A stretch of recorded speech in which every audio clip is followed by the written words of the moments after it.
Welcome to the Emancipate Your Mind podcast. I'm your host, certified religious transition and trauma recovery coach, Terry Hales.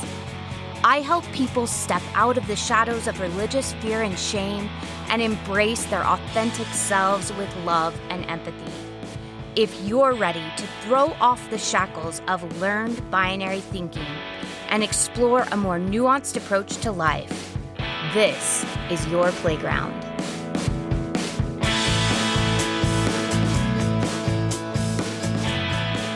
Hello and welcome back to the Emancipate Your Mind podcast. I am thrilled that you're here today because today's topic is something that so many of my clients grapple with. It's something that colored my entire life in the church. It is a trauma response, and it has a lot of perks and benefits, but also a lot of drawbacks. It's one of the things that I find really hindered me in business as well as parenting. It is something that made it really difficult for me to get the things that I wanted. At some point in my life, it gave me a sense of self-esteem, but it also chipped away at my sense of self-worth.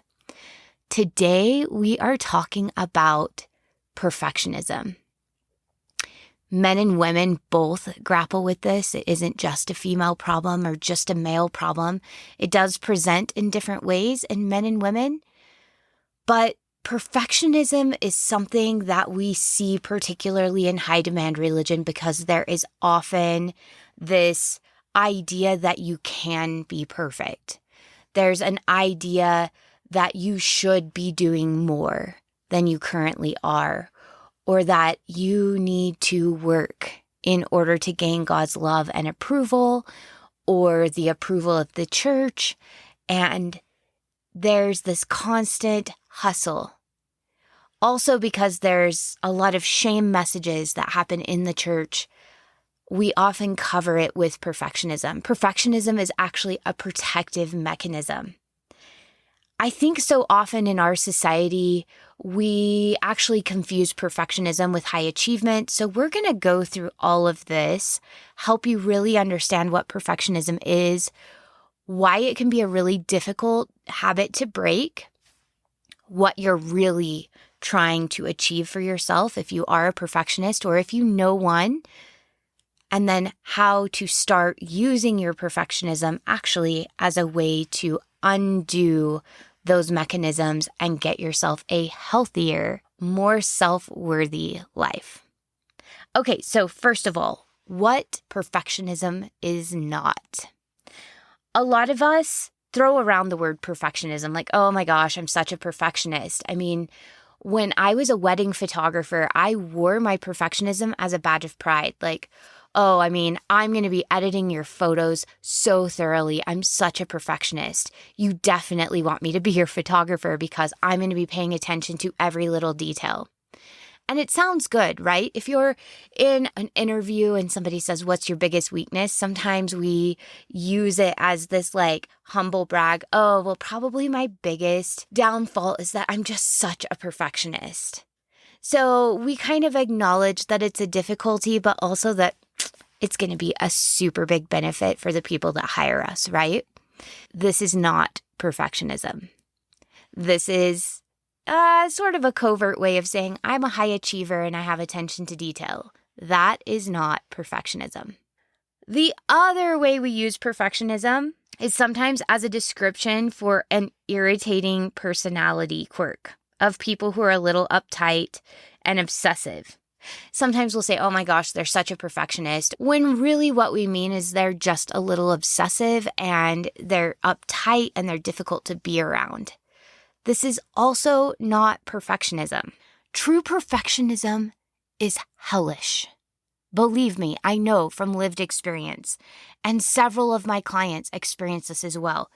True perfectionism, according to Nick Wingle, who is a clinical psychologist that studies perfectionism, he says Picture the nastiest, cruelest person you know. Now imagine their full-time job is to follow you around and constantly criticize and judge everything you do. All the while, holding out the tantalizing promise that all your fears and insecurities will disappear if only you do things just right. Brené Brown calls perfectionism the 20-ton shield. It is a mask that is so heavy and difficult to wear, and you hold it up, believing that if you can do things just right, no one can criticize you or abandon you or kick you out of the group. No one will know that deep underneath you feel incredibly flawed. No one will know your deep, dark secret that you are human and imperfect, and you lug around this heavy, heavy shield, hoping that people will only see the perfection and not your vulnerability. Perfectionism is a way to protect ourselves from vulnerability and from our deep sense of feeling that we're not worthy of love and belonging. If people only knew what was underneath that perfection, they would leave us. They would weep. I think I've alluded to this in past episodes. It was easy to be perfect when I was dating someone. I was almost a chameleon. I could not only put on a perfect mask, but I could also read you. I could read what you wanted. I could read what made you happy. I could read what frustrated you. And I could adjust my behaviors in order to meet your every need. When we were dating, I could be the ideal woman. And once I got married to my husband, who I deeply loved, I was terrified as he saw me day in and day out. As we had our small arguments, as he saw that I could leave a horrific mess in the kitchen after cooking, that I didn't really like dusting or vacuuming, that I often could usurp a conversation because I have so much to say, I started to realize that I couldn't keep my mask on 24/7. I couldn't be perfect all of the time in front of my husband, and I was terrified that if he finally got a glimpse at what was underneath that mask, if he finally got to see my humanity, there was a part of me that truly believed he would leave, that he would run away screaming once he saw how human I was. I'm not entirely sure why I developed my perfectionism. I often look over my life and my childhood and try to decide, was there an inciting incident? Was there a reason that this is the way that I chose to deal with vulnerability and insecurity? And honestly, I don't know. I don't know if there was an inciting incident, if I came genetically pre-programmed this way. I don't know if it was a general environment I was subjected to. But I do know that for whatever reason, my trauma response, because perfectionism is a trauma response, when we feel like our worthiness is under attack, perfectionism is one of the ways that we deal with that deep sense of shame. For whatever reason, I became perfect as I possibly could be. And perfectionism is actually shown to be linked to a lot of negative outcomes. Depression, which you guys, if you've listened to other episodes, you know I was diagnosed with clinical depression 11 years ago. Anxiety. I used to have panic attacks once a week. I was trying so hard to be all things for all people and to do them perfectly that I would often break down and have panic attacks. It got so familiar that when I would pull off to the side of the road, whether I was having a panic attack or not, my children, who were small at the time, would get very, very quiet because they were used to me needing to deep breathe and to calm myself on the side of the road. They did this if I was pulling into a parking lot. Anytime I stopped the car, they would get quiet and look to see, was I having a panic attack? Did I need them to be quiet so I could calm myself down? My trauma response was creating a trauma response in them. It's also positively correlated with eating disorders, fibromyalgia, and suicide. When we're perfectionists, what we do is we stuff our emotions. Our emotions are too scary, they're too vulnerable, they're too uncomfortable, so we stuff them. And I don't know if you've ever read the book, The Body Keeps the Score, but the science is showing that when we stuff our emotions, they don't go anywhere. They don't just dissolve or disappear. They stay in our bodies and they create actual physical health problems for us. Obviously, suicide, when you deeply feel like you are not enough, that there's something fundamentally wrong with you and you're trying to cover it up with perfectionism, suicidal ideation is definitely something you may struggle with. I have a couple of times in my past. A few other things that make perfectionism so hellish. Let's just go through these. Extreme procrastination. I don't know if you've ever noticed this about yourself, but sometimes I would wait and I would put off a huge project, something that really meant a lot to me, until the very last minute. As a wedding photographer, I would often procrastinate the pictures that I needed to edit until the very, very last moment that I could possibly wait, simply because I didn't want to have to look at the flaws in my work. I didn't want to have to come face to face with my own failure. I didn't want to have to come face to face with my own limitations. And so I would put it off because if we never start, it's a great way to avoid failure. And I think there's also a belief that if we put it off to the last minute and we throw it together, if it ends up not being okay, then we can blame it on, oh, well, I didn't really have a lot of time to do that, so it really wasn't my best effort. We have all of these protective mechanisms in place. If we never start, then we can never fail. But also, if we start really late, we can excuse or blame our failure on the fact that we couldn't really give our best effort. Because if we give our best effort, if we put our all into something and it fails, for a perfectionist, that feels devastating. When you already believe that you're not worthy and then you put your best forward and realize it's still a failure, it feels like it's confirming inside what you already believe about yourself, that you are deficient. Another thing that really plagues perfectionists is opportunity cost, because I don't know about you, but when I was really in the thick of perfectionism, particularly with editing photos, I would go over the same photo over and over and over and over again. Could I get rid of these flyaway hairs? Is there a way I could smooth this that would look more natural? What about those power lines way off in the distance? What about those little pieces of grass that don't look right, the little bald spots on the wedding green? And I would go over these pictures over and over again. And then sometimes I'd look at it and be like, oh no, it's over-processed. And I'd start from scratch. I would spend hours striving for perfection. And all of those hours could have been spent on other things I wanted to do. More fulfilling activities and experiences. More time with my kids. More time dancing, cooking, going out in nature. More time doing art. More time taking pictures just for the joy of it. But because my self-worth was tied to perfectionism, was tied to everything I put out in the world being flawless, I killed myself late into the night trying to make these pictures perfect. And again, don't forget, I had procrastinated. So I was shoving weeks of work into a few days, and I was killing myself to make them perfect. Chronic stress, what I just described, putting things off, procrastinating, and then really holding yourself to an impossible standard, not a high standard, an impossible standard, can create chronic stress.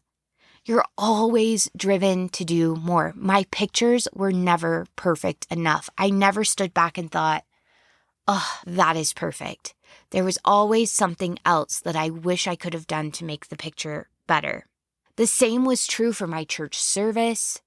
There was always more I could have done. Same with my parenting, with being a wife, with being who I am, with being a friend, working out, eating. There was always something I could have done better.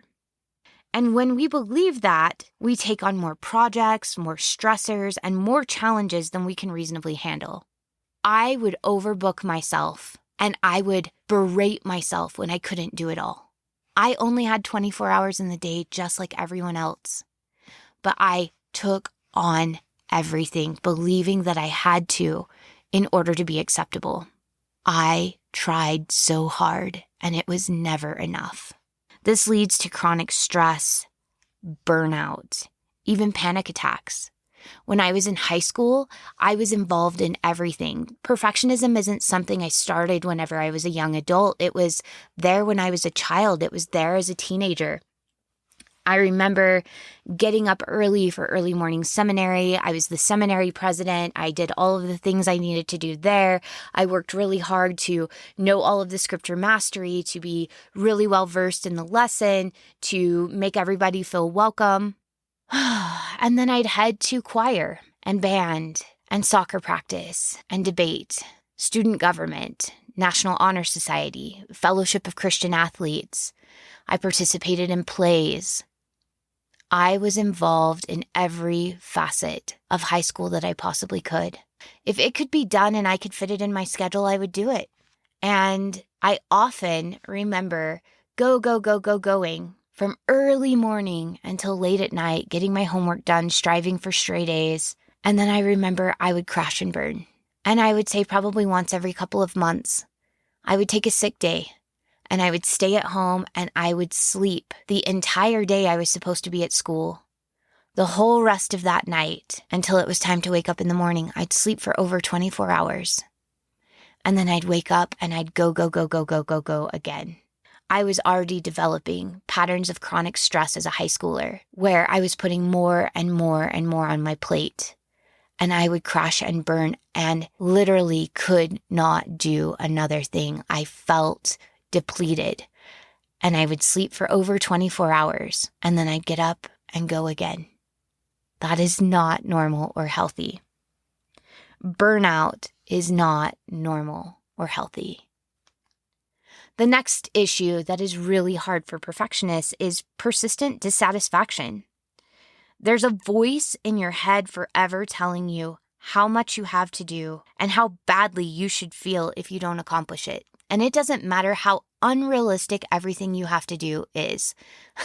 My husband used to give me such a hard time. I love to make lists. I still make lists, but I am very realistic with myself. And I'm very compassionate with myself when I'm not able to get everything done because life happens. Sometimes unexpected things happen and they throw off your schedule. Sometimes you underestimate how long something's going to take. What happens with perfectionists is once they commit, they never allow themselves to uncommit. And it doesn't matter how big the workload gets, you try to do it all. It doesn't matter how impossible it is. So Kevin used to give me such a hard time because I would make these lists, and these lists would be pages long for one day. And I would break it down into 5 or 10 minute increments of where I was going to fit all of these things. And then at the end of the day, let's say I had 100 things to do. If I got 80 of them done, but 20 were left undone, I would berate myself because it was not perfect. It was not finished. I didn't do what I said I was going to do. And it doesn't matter that it was unrealistic. I would beat myself up because I said I was going to get it done and I didn't get it done. And even when I realized, oh my gosh, I don't know that I have the time for this, I wouldn't take the commitment off my plate. I would try to superhuman myself. I would try to make myself more than I was and get this done. It's hard to enjoy the present moment when you are so overwhelmed with everything you have to do in the future, or when you're still busy beating yourself up for everything you didn't do in the past. It's so hard to stay present and enjoy the present moment, even when it was scheduled. And I was with my kids. I was constantly thinking about everything I had to do and almost preemptively beating myself up for everything I knew I wouldn't get done because it was simply too much. So there's a persistent dissatisfaction because we can't stay in the present. We're so focused on all the things we have to do that are coming up. And we're still focused on all of our failures and everything that happened in the past. Now, it's interesting because I remember I've had therapists that were like, perfectionism isn't achievable. You're human, which means you can't be perfect. Here's the reason perfectionism is so difficult to kick. It's not about being perfect. Logically, every perfectionist knows that they can't be perfect. They know that they're human. They know that they have strengths and weaknesses. They know they can't be on all the time.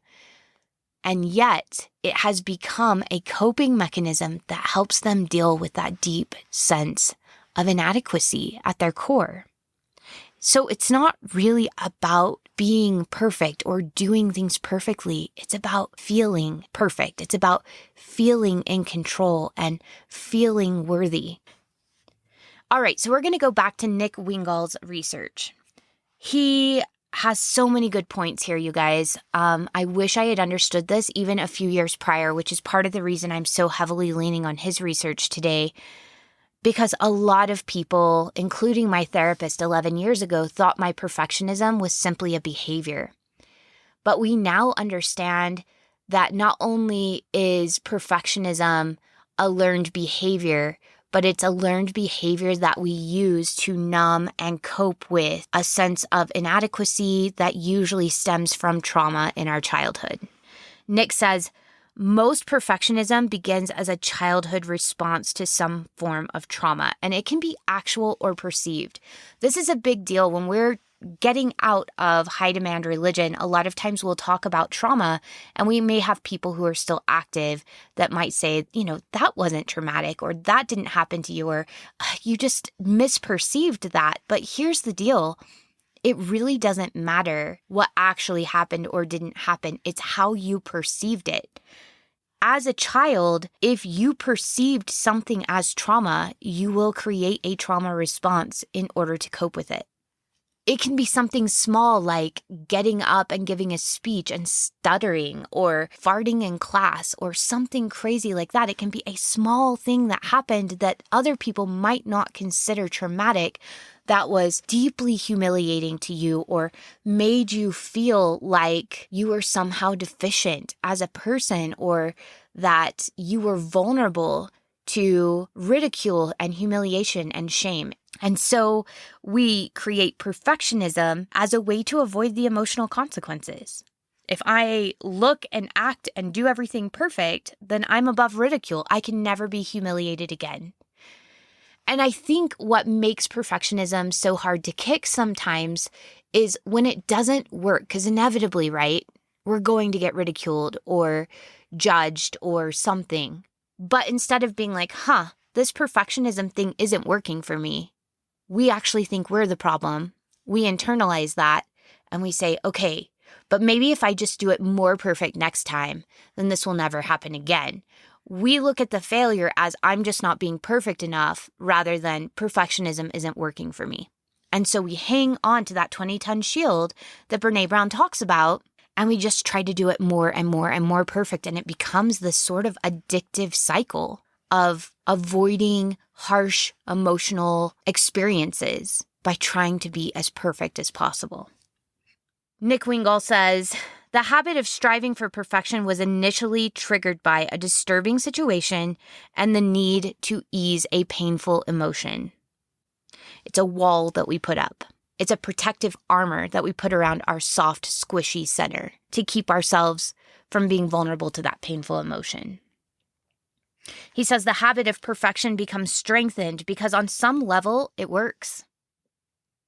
Sometimes it actually prevents harm, as in the case of a child who plans for every outcome regarding an abusive parent. So when you're looking for control and you're looking for ways to avoid harmful emotions, that perfectionism, that hyper-awareness, that hyper-vigilance to always have every outcome planned out and to have a plan to execute it perfectly could help you identify when an abusive parent is winding up and keep yourself safe or your siblings safe.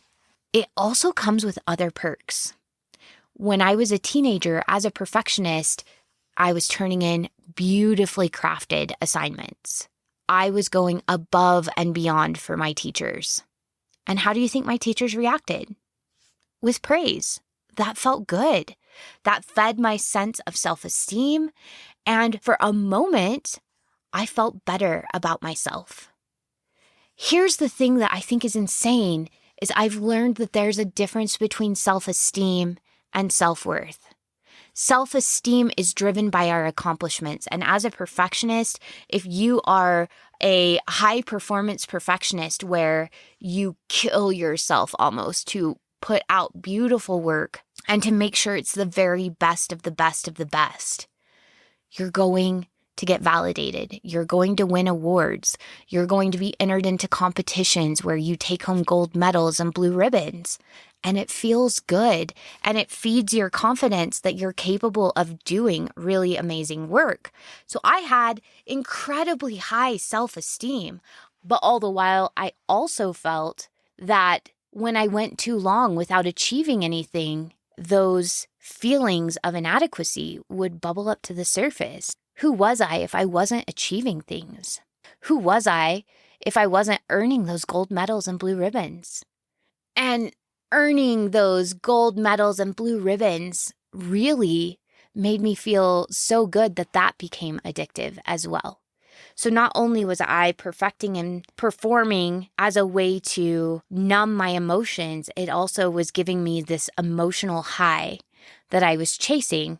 And for a time, it allowed me to escape from sadness or loneliness or disappointment. For me, the emotion I was trying to escape was shame.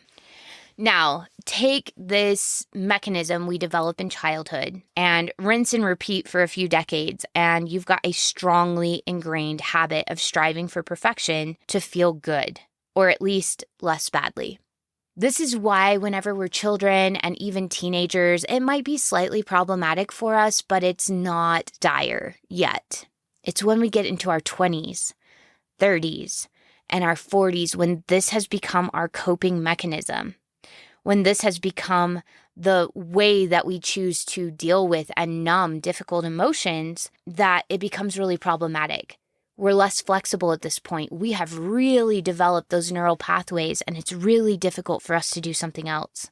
We may notice in our 30s, oh my gosh, I hate that I'm such a perfectionist. I wish I could cut myself some slack. This is really giving me emotional grief, and I feel isolated from people. But what happens is we've created such strong neural pathways that when we have a painful emotion, immediately those pathways activate and they start looking for a way to provide us for some relief. So it pushes us towards perfectionism in the present. What happens is a difficult emotion will come up and we'll be like, oh, warning, warning, this is going to be painful. And our neural pathways say, oh, we know the solution to this problem. When we have painful emotions, we perfect, we overachieve, and that is the way that we're going to numb and cut off this painful emotion. And each time we follow through, we strengthen that connection, which makes the push to perfect stronger and stronger over time. This is also why maybe we were a little less rigid as teens. We had that perfectionistic tendency, but it wasn't ruling our life. But it can become an obsession as we get older. I was neurotic about perfectionism in my early 30s. I felt so exposed, and it was so difficult for me to break the patterns of needing to perfect. I even told you at the beginning of this podcast, anytime I feel uncertain, I reach for my perfectionism shield. I could feel myself being like, okay, I'll script it out. I'll read it word for word. I will make sure that I never say, I was spinning into this place of how do I protect myself? And then I realized it's okay to be human. I caught myself doing the perfectionism thing and was able to comfort myself and be like, you're safe here. It's safe to stumble over your words. It's safe to not have perfect language. It's safe to sometimes mispronounce things. You are safe here. But that only came because I was able to begin reparenting my inner child, to begin to have compassion for myself, and to begin to trust myself that I would be able to survive whatever criticism came my way. But when we're in that place where we don't trust ourselves and it's difficult for us to have compassion for ourselves and we are not anchored in our self-worth, it can be so easy to reach for that 20-ton shield and try to protect ourselves. The more I have deconstructed these neural pathways, the more I've developed and practiced new ways of handling things, the less strength these neural pathways have had in my life, and the less quickly I go from difficult emotion to how can I put on my perfectionism armor. It's become less of a compulsion. A lot of perfectionists, you'll hear them call themselves recovering perfectionists because perfectionism is addictive. It is a strong pattern that we develop early in life. And like I said, the older we get and the more we strengthen that neural pathway, the more compulsive and obsessive it becomes. It's such a practice of holding ourselves and recognizing, oh, I'm in my pattern again. Catching ourselves when we're in the perfectionism pattern, comforting ourselves, and then allowing ourselves to choose a different way to cope. Perfectionists don't engage in perfectionistic behaviors because they're under the delusion that they'll actually achieve perfection.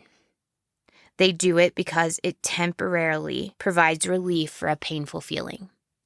But like most addictive behaviors, there is always the aftermath.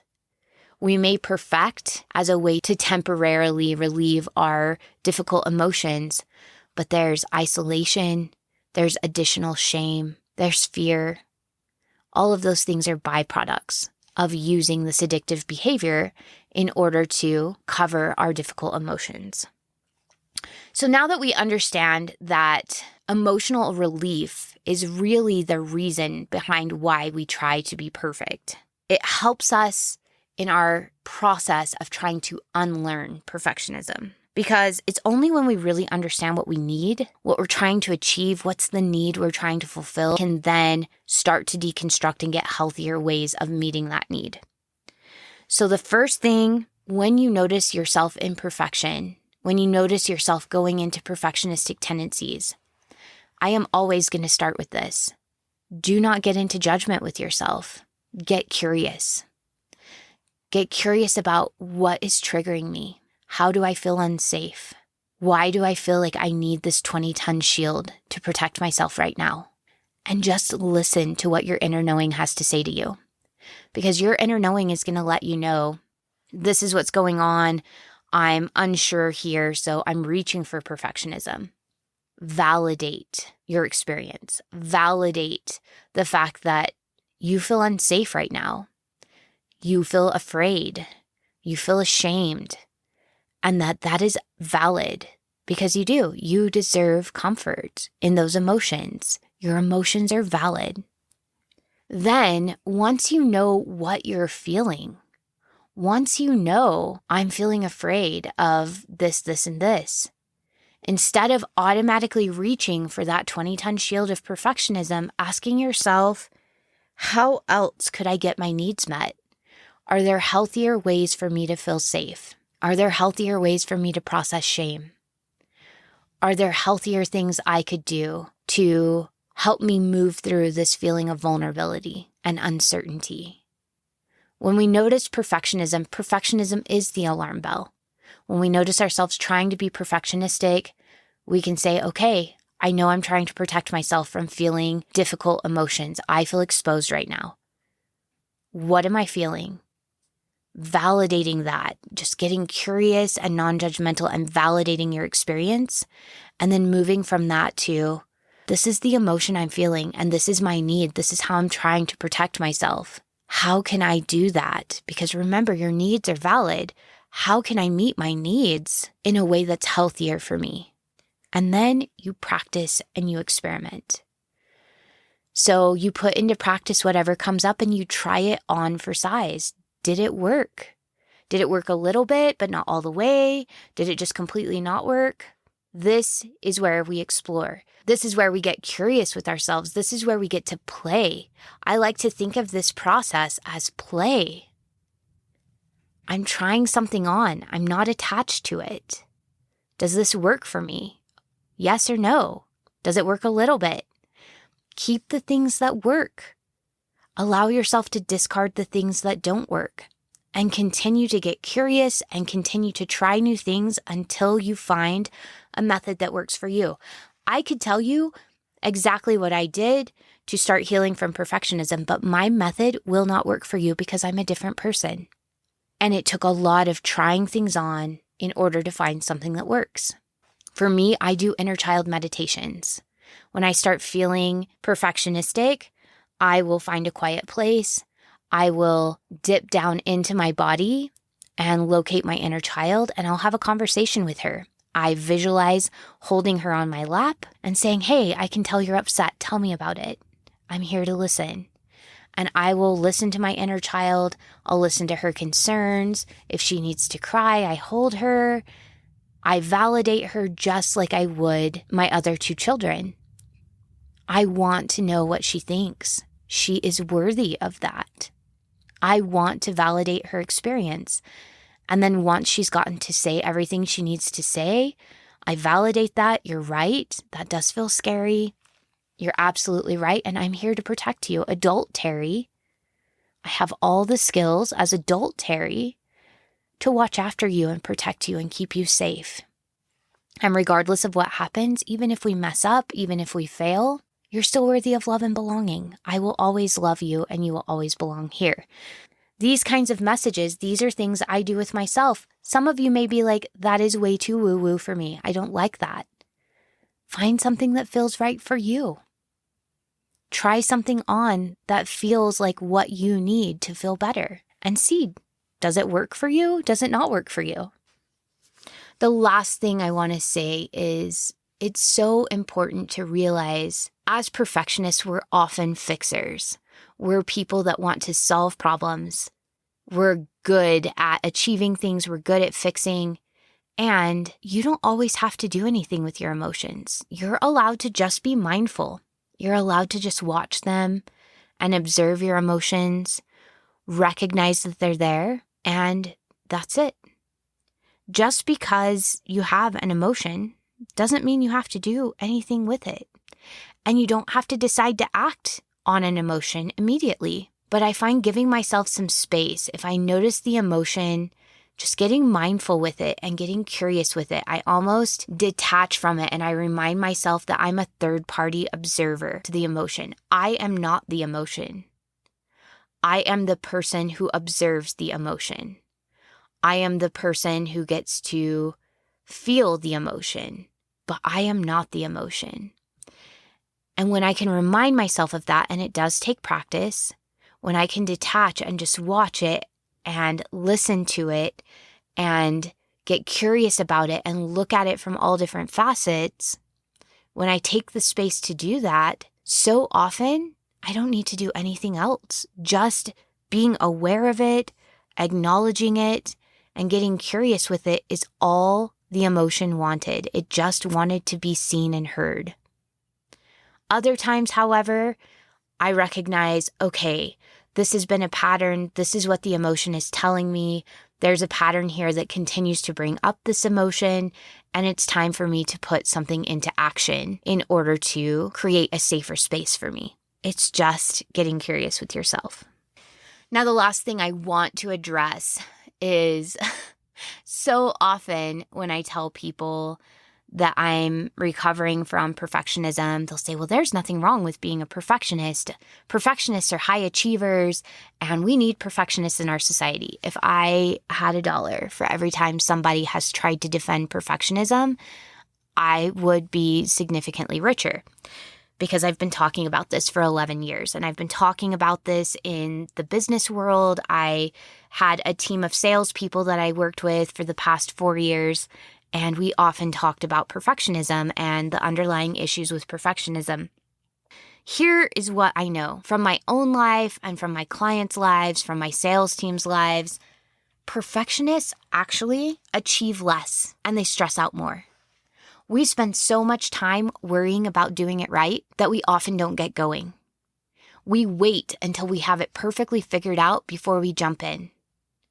And so we often either never jump in, we do all the stressing and all the strategizing, and we never jump in because we're so worried it won't be perfect, because we can't tolerate criticism and we can't tolerate the fact that there might be flaws in our work.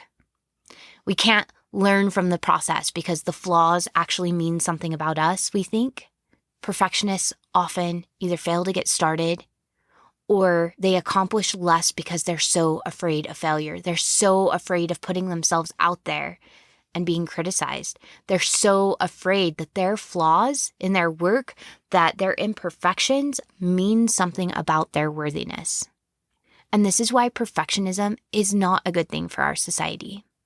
What we're actually looking for is something called high achievement, and there's a difference.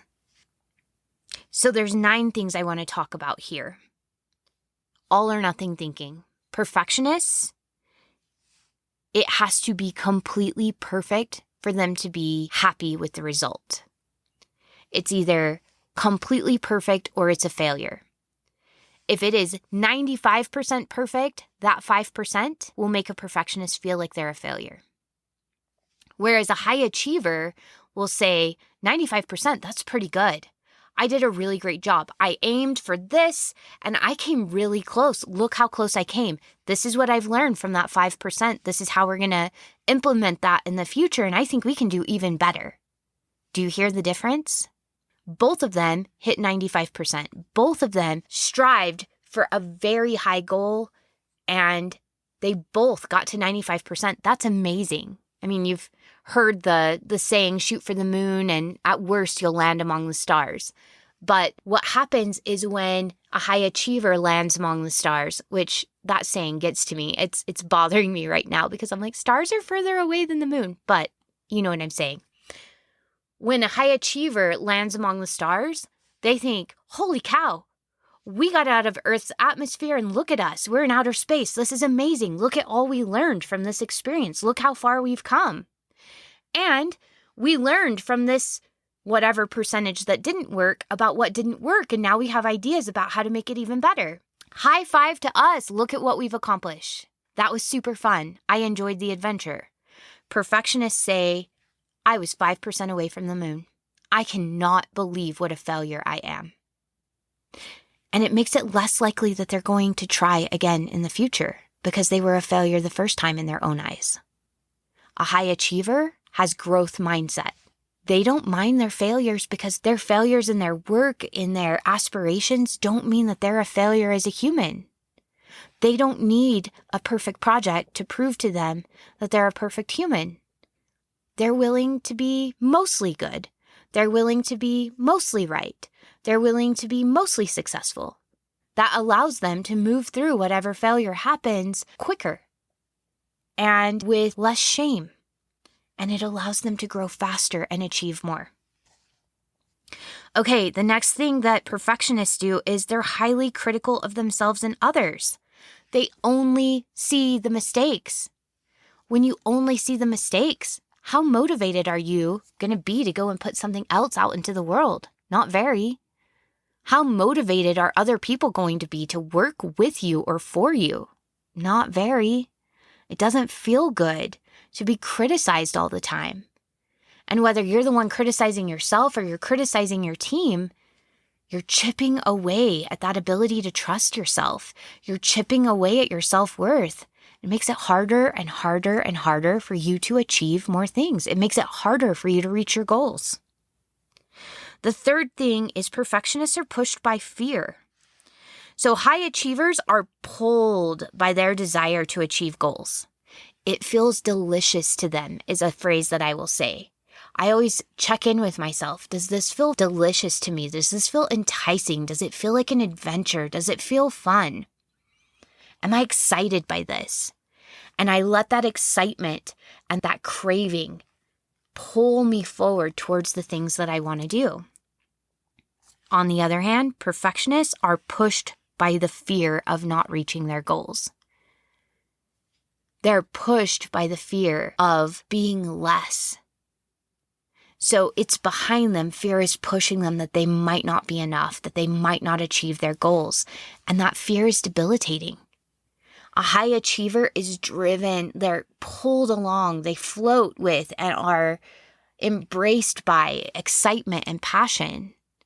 Can you see how that would generate more of a desire to create than being pushed along by fear? Fear is one of the biggest factors in us being courageous enough to take risks.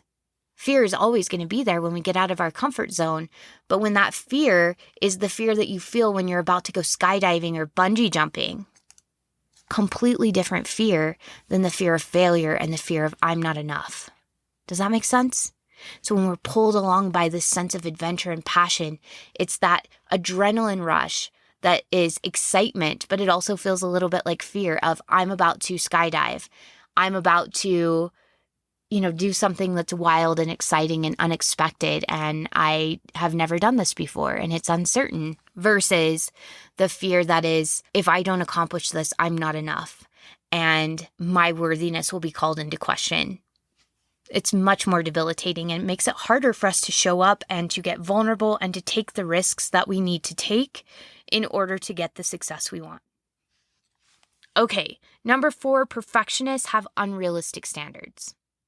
They set goals that are out of reach.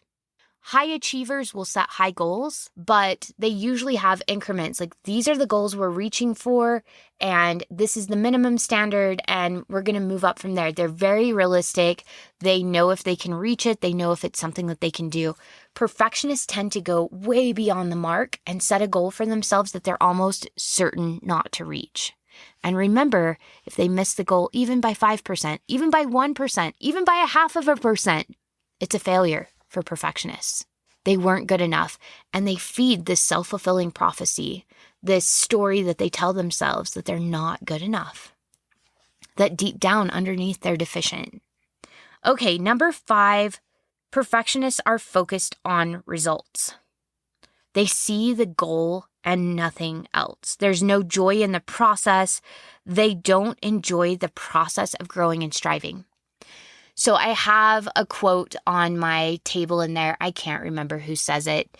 I have this little package of quotes and I change them out every day. I'll shuffle through intuitively and let one pop out, and then I stick it there where I can see it for the next couple of days. And it says, "Failure is the road by which we gain success." Now, if you're a perfectionist, that's intolerable. If you have to fail over and over and over again to get to success, if failure is a confirmation that you're deficient, how likely are you going to want to be to fail over and over and over again, to hear no, to have your manuscript rejected, to go out on the date and be told thanks but no thanks? Not very, right? When failure means something about our self-worth, we can't move forward. So when we're only focused on the results, we don't enjoy the process, and the process actually feels threatening to us. Because the process of growth, the process of success, is failure. And when I say failure, I mean making mistakes and learning from them. It's getting it wrong. It's trying on something that doesn't fit. That is the process to growth. That is the process to getting the things we want. We're going to try on a lot of things we don't want, or that we think we want, that just don't fit the way we thought they would, before we get to the place where we're like, yes, this is the right fit. This is what I want. This is now something I understand and I can do effortlessly. Okay, number 6, they get depressed by unmet goals. So perfectionists beat themselves up much more, and they wallow in negative feelings when their high expectations are unmet. I feel like we have beat this dead horse, because at the root of perfectionism is this sense that I'm not worthy. And when we don't meet our goals, it just reinforces that for us, especially when we have this all or nothing thinking. We've also talked about the fear of failure. We just talked about that. Perfectionists have a fear of failure because failure means something about them personally. And it's intolerable to feel like you are a failure. That shame message of not, I made a mistake, or I just experienced failure, but I am a failure. Completely different experience. We talked about procrastination. You can't fail if you never get started, right? And so we put off getting started as long as possible because it delays failure as well. And then last, and this is one I want to talk about for a bit, is defensiveness. We get defensive when we are not anchored in self-worth. When we don't feel worthy, anything that threatens our worthiness, any criticism, any feedback that doesn't paint us as perfect, any feedback that is in any small way negative, is going to make us put up our defenses because it feels like our self-worth is under attack. when we're anchored in self-worth, when we realize that we are good human beings that make mistakes and that our mistakes don't disqualify us from love and belonging, that we are lovable and valuable and good in our human messiness, when we know that about ourselves and we have anchored into that, then we can tolerate people giving us feedback. We can tolerate it when someone says, hey, you're not showing up for yourself the way you said you would. Or, hey, those things you said to me hurt my feelings. I'm not sure if you're aware. Or, hey, you were raised in a white supremacist system, and I think you may have benefited from it. Or, hey, you taught me some things at church. I'm not sure if you were aware that this is how they affected me. Or even like, hey, your design here could be a little bit better. If you change this from a square to a circle, it would work a lot better. We can't tolerate any oversight. We can't tolerate having people know more than us. We can't tolerate having people be harmed by us. We can't tolerate any of that because it means there's something not perfect about us, and it means that we're not worthy of love and belonging when we're coming from a perfectionistic state. If there's one thing I can do, and this is my vision, everything we talk about on this podcast revolves around this vision, which is the more I can help people recognize their self-worth and anchor into it, the better this world gets. Because people who are anchored in their self-worth can tolerate criticism, they can tolerate failure, they're more innovative, they're more creative, they're more likely to tolerate and listen to other people. There's less narcissism and less competition. There's less vying for power over others, more opportunities for sharing power with. For me, at least the way I see the world, self-worth is the key. Self-worth is the key to the world I think so many of us dream of, where we all feel safe, where we all get to be authentic, where there is space for us to learn and grow and explore. But it doesn't happen when we're still steeped in shame. It doesn't happen when we still at our core believe that we're unworthy. And perfectionism is just one of the ways that that unworthiness manifests. It's one of the coping mechanisms that we have to deal with that deep sense of insecurity, that deep sense that we're not worthy of love and belonging. I hope this was helpful for you.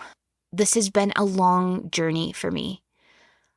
I knew I was a perfectionist as a teenager. I knew I was a perfectionist as an elementary school kid. I was raised by a perfectionist, and perfectionism is something I've passed down to some of my children.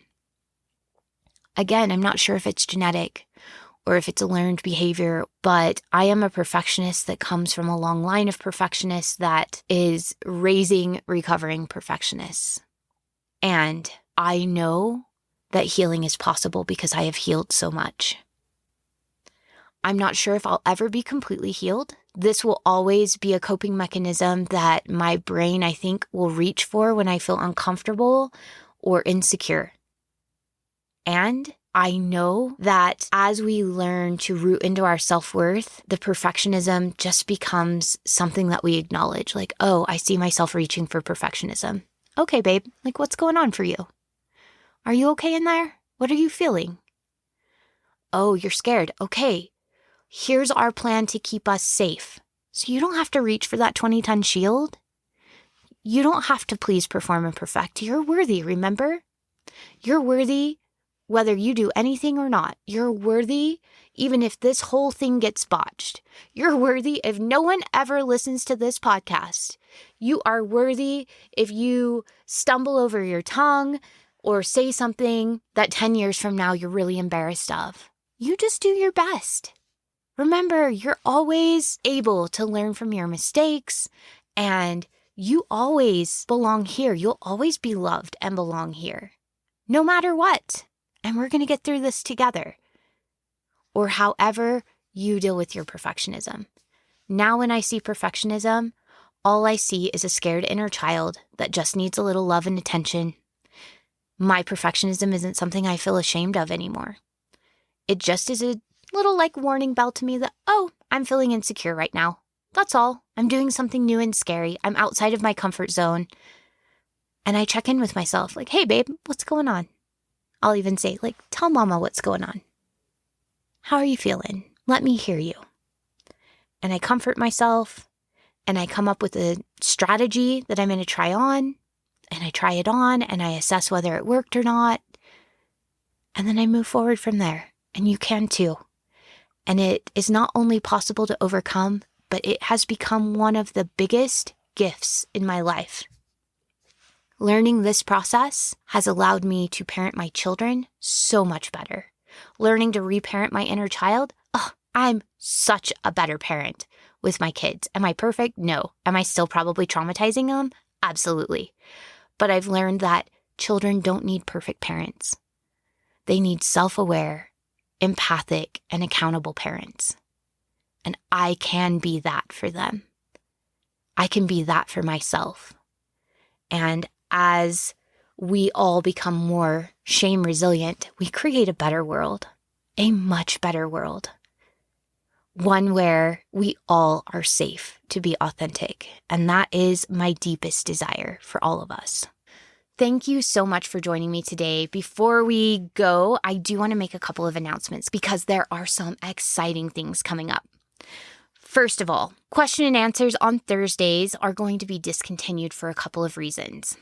I have been asked to do a clubhouse once a week with a money coach and a sex coach. It's going to be called the Taboo Triad.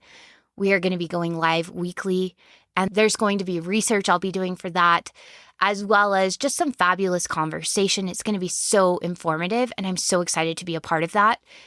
And realistically, I don't have time for a question and answer midweek as well as the clubhouse. So I am going to make the choice to do the thing that feels the most exciting and the most adventurous. So there will no longer be a regular question and answer on Thursday mornings because I will be over on the Clubhouse app having an open forum once a week with Stephanie Jaie and Melissa Elysian, and we will be doing a taboo triad of topics. We'll be having an open forum talking about religion, money, and sex. Also on that topic, I have been asked to be a support coach for Stephanie Jaie, who is one of the leading sex coaches in the world right now, and she is starting a sexual healing container. It is a sexual empowerment academy. It is a 6-week course. She is going to be helping us unlock the shame and the fear that we have around our sexuality. If you have come from high demand religion, the chances are you have deep indoctrination messages about sexuality, about modesty, about your body, about purity culture. And if you, for any reason, are unhappy with your sex life as a woman, because this is a container for women, if you are unhappy with your sex life, if sex in the bedroom has become a chore, if you find that you are trying to explore your sexuality and figure out your identity, if you and your partner are on different rhythms, and that has been frustrating for you, if you have sexual trauma, if you have any sort of limitation that is keeping you from enjoying your full sexual experience. I know for me, leaving high demand religion, in some ways I felt robbed of earlier sexual exploration because I went straight from my parents' home into a husband's home. I was a virgin when I got married. I had so much trauma around sexuality. So if you are one of these people, there is a 5-day sexual pleasure workshop where you can get used to Stephanie and her way of teaching. It is very beautiful and sensual, and she is such a gorgeous human. I am so thrilled that I get to work with her.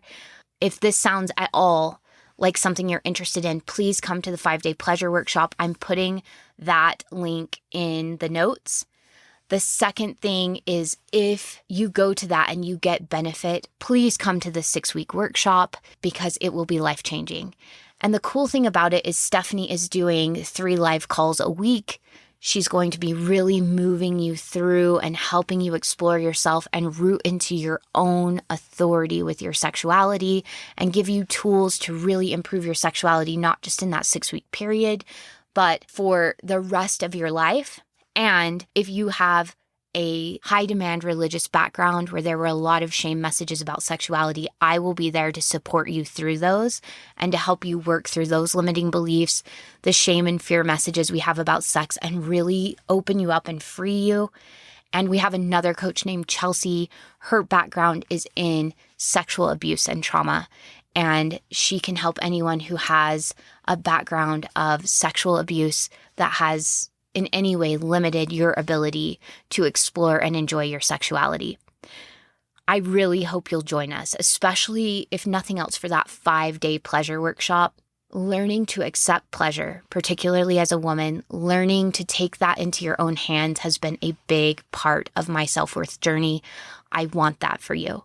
So make sure you check out those links. And we will see you at those workshops. The workshop for the sexual pleasure is happening this upcoming week. So make sure you sign up right now before you forget. And as always, if you want more interaction, more conversation, join us on the Facebook group. Join us on Instagram or on TikTok. I look forward to interacting with you and seeing you at all of these various different places. Thank you for spending your time with me today, and we'll talk soon.